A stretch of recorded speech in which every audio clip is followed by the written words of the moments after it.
This is not a rumor. This is not speculation. Donald Trump just dropped a political bomb in the heart of Europe. With one statement, he didn't just break the silence. He blew apart the official story coming from Berlin and Brussels.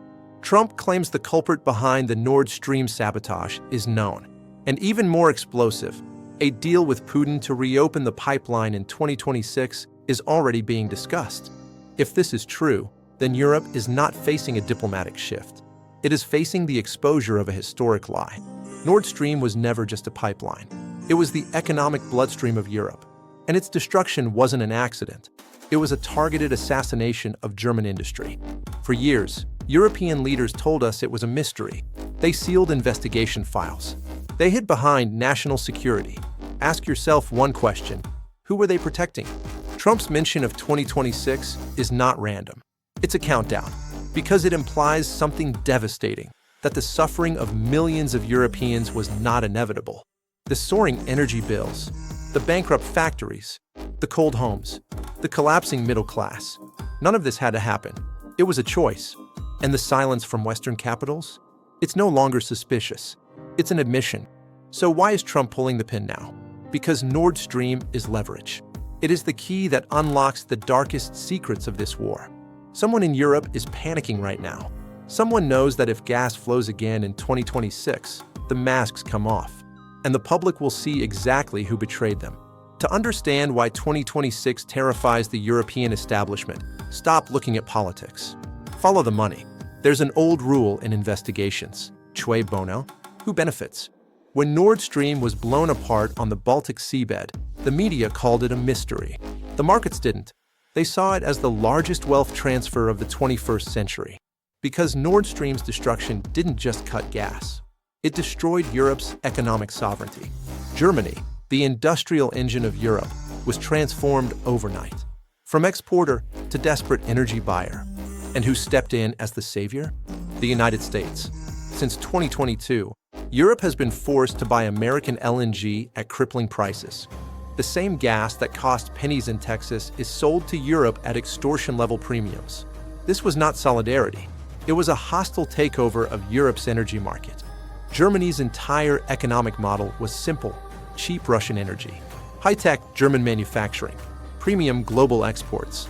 That model is now dead. Nord Stream's sabotage shattered the backbone of European industry. What we're witnessing isn't a slowdown.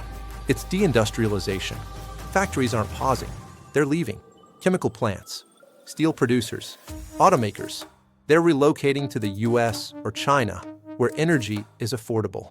The jobs disappearing today, they're never coming back. And the pain doesn't stop at boardrooms.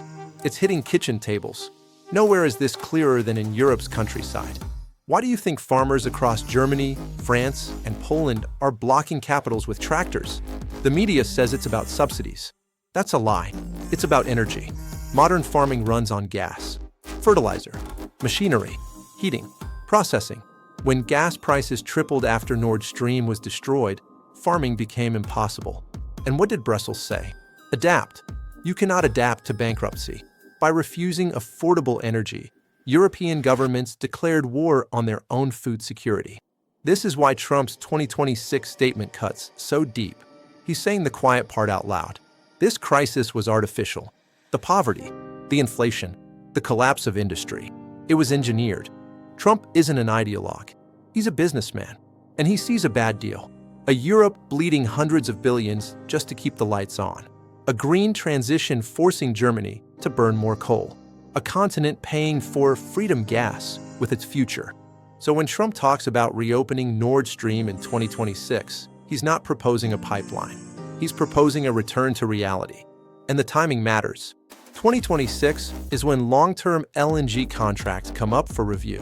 It's when Europe's economic damage reaches a breaking point. It's when public patience runs out. Trump is betting that by then, Europeans will be tired of being poor for a war they're not fighting. If Nord Stream is truly dead, ask yourself this: why does the idea of reopening it cause panic? Because if gas flows again, prices collapse. LNG profiteering ends. Excuses disappear, and the truth becomes unavoidable. So here's the darkest question of all. If Nord Stream's destruction made Europe weaker, America richer, and Russia closer to China. Who benefits from keeping it destroyed? The real sabotage isn't what happened in 2022. It's the refusal to fix it. They tell you suffering is necessary. But as factories close and food prices explode, people are waking up, asking one dangerous question: who are we suffering for? The establishment wants Nord Stream forgotten. Trump just turned it into a weapon, and in 2026, he plans to use it. The rules have changed. Nord Stream is no longer history. It's the next battlefield. When Trump named 2026, he didn't set a date. He set a trap, forcing Europe to answer the question they fear most. Does this policy serve the people or a hidden agenda? The taboo is broken. What they said was impossible is back on the table. Now it's your turn. Is Nord Stream finished, or will Europe be forced back to reality? And who do you think is most terrified of the truth coming out? If you want analysis that asks the questions others won't, like the video, subscribe, and stay with InfoRidge. Because Nord Stream isn't just a pipeline. It's the ultimate test of Europe's future.